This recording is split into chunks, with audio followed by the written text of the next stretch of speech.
আমরা আজকে এখানে মুক্ত মঞ্চে স্বাধীনভাবে কথা বলতে পারছি। আমরা চাই তিস্তা মহাপরিকল্পনা। বিগত ফ্যাসিবাদের সময়ে উত্তরবঙ্গের প্রতি যে বৈষম্য হয়েছে, আমি স্পষ্টভাবে বলতে চাই অন্তর্বর্তীকালীন সরকার সেই বৈষম্য ঘটাতে এবং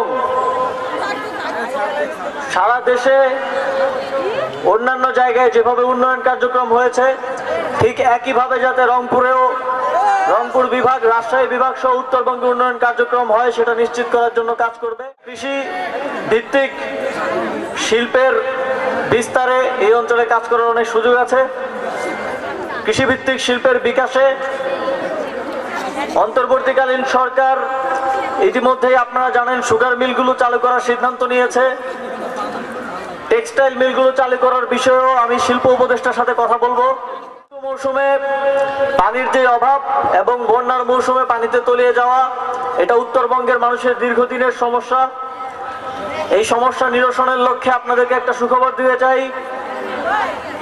আমাদের মাননীয় পানি সম্পদ উপদেষ্টা এবং আমরা আবারও আগামী বছরের শুরুর দিকেই উত্তরবঙ্গে আসব এবং এই তিস্তার পানির যে সমস্যা এটা কিভাবে নিরসন করা যায়, একটা দীর্ঘমেয়াদী সমাধান কিভাবে হতে পারে তার জন্য গণশুনানি আয়োজন করা হবে।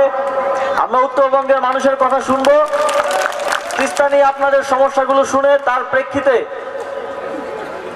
বৃহৎ পরিসরে একটা পরিকল্পনা গ্রহণ করা হবে এবং আমি আশাবাদী এর মাধ্যমে আপনাদের দীর্ঘদিনের এই সমস্যা সমাধান হবে।